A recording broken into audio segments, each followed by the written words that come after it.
Devastating news reaching my desk is about Kanini Kega and the goons that have been sent by the government of Kenya to shoot him down. It is a video, a 2-minute video that Kanini Kega recorded himself and posted on his social media accounts, explaining the harrowing experience that he has gone through at night, where police officers pointed guns at him and even sprayed bullets on his vehicle. And that is the moment when Kanini Kega really ran away, and by the mercy of God, he went and hid under a roof where even there is no an adult. Only children are there. So if it was not by the chance of God, and if whatever he's saying is true, not political theatrics, it is something that is so devastating, and something that, disheartens, heartbreaks people's hearts. Kanini Kega is an MP nominated to Iala. Kanini Kega is a former member of parliament. Kanini Kega is a nobody. This is a man. The problem Kanini Kega has is that he sided with Rigathi Gachagua, and he has been preaching one term and saying William Ruto must be a one-term president. That is something that has brought a lot of problems to him. Number two, it is because of the Olkalau by-elections. In fact, Kanini Kega has been at the forefront, hosting people, doing rallies in Olkalau, hammering support for Sami Ngodo. But unfortunately, the government goons are not happy with him, and that is why they are spraying, bullets at his car. When you look at Kanini Kega, the way he even talked, or that the way he's talking in that video, you'll realize this man is a tensed man. Unless someone has some superior acting skills, that is when he can act maybe to draw sympathy, as we know politicians do. But the way I have observed this man, the way I've seen his heart pump, the way I have seen his voice shake, this man is so much, this man is so much threatened. And remember, he lost his mother recently. That pain has not subsided. And here are the government police officers, government goons shooting him down, shooting at him. They even wanted to kill him. Watch this video. Kenyans, you can see I'm under attack. I've been chased by armed police officers. They pointed guns at me. You were only able to escape. You can see I'm being hosted by these children. Ruto, you are not going to kill us unless you kill all of us. But we are not going to relent. You wanted to kill me over 3 vehicles. You have even sprayed my vehicle. I am only alive by grace of God. But we are not going to relent on the fight. I want to tell Kenyans that I'm temporarily safe in this house.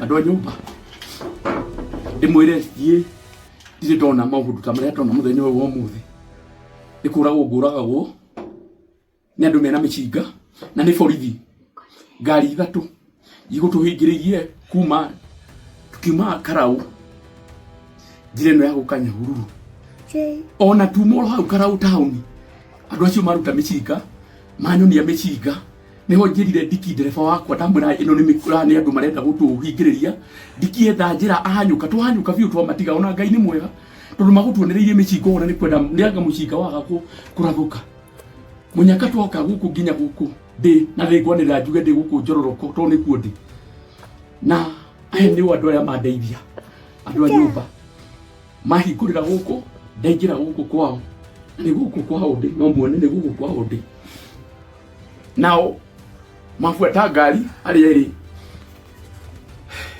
mamihura na rithathi no Ngai nĩ mũnene matigũtũgiria muoyo nĩ Ngai ũheanaga mũtigũtũraga ona mũkũrũ mũgũtũraga gĩtũrage ithuothe.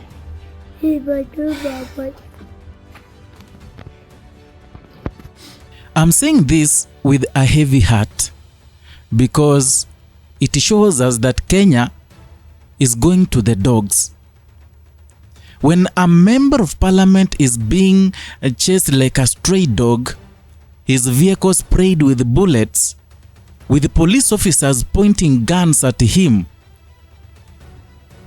that is a member of parliament. What can happen to a mere common mwananchi? What will happen? What happened to the with the rights of common mwananchi? Rights to speech? What happened to democracy in Kenya if a member of parliament is chased like a stray dog? I mean, the main question is, me and you, if you are not a member of parliament watching, we are common wananchi, what will happen to us? We are not even safe anymore. And remember, this is July. The election is August next year. Close to 13 months. But still we are seeing the kind of chaos that are being committed, the kind of sins that are being committed by the government entities. And Kanini Kega, if you listen to him, he was very clear and so categorical that there were police officers who turned and pointed guns at him. That means they were given orders to shoot and kill. What if Kanini Kega was shot and killed today? I think the government is looking for ways to postpone the Olkalau by-elections. UDA feels that they have not really done enough. They are not really prepared to take Olkalau parliamentary seat. That is the real reason why it is happening the way it is happening. They want to bring chaos. Once the chaos have been brought and once the chaos have been successfully infringed on the people, they will say that there is a lot of chaos and that is a breach of the electoral code of conduct. Now let us postpone the election, because they know they are bound to lose. But then, why should you sacrifice an individual for you to get what you want, for you to postpone an election? You know, I've realized what Gachagua said recently is true. And that man, Gachagua, has raw intelligence from William Ruto's bedroom. There is nothing that William Ruto plans that Gachagua does not know.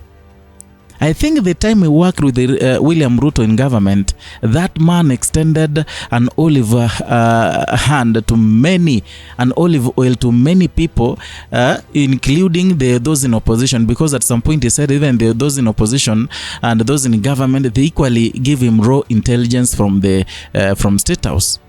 He said recently that there was a plan that whoever goes to campaign for DCP in Olkalau, Goons will be sent, people will be shot at, it will be a melee, and that will lead to the cancellation of the Olkalau by-election, so such that William Ruto can evade the kind of humiliation is bound to face.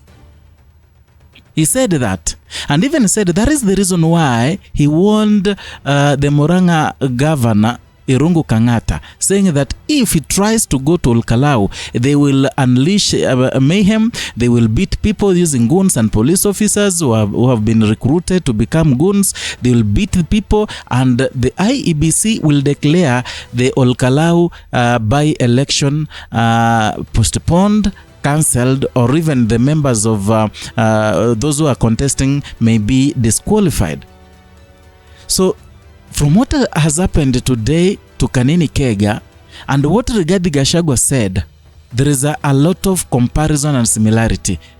Only if this man is not an actor, because I remember Koimburi, he has been abducted, akapatikana kwa kahawa, kumbe ilikuwa ni script ilichorwa.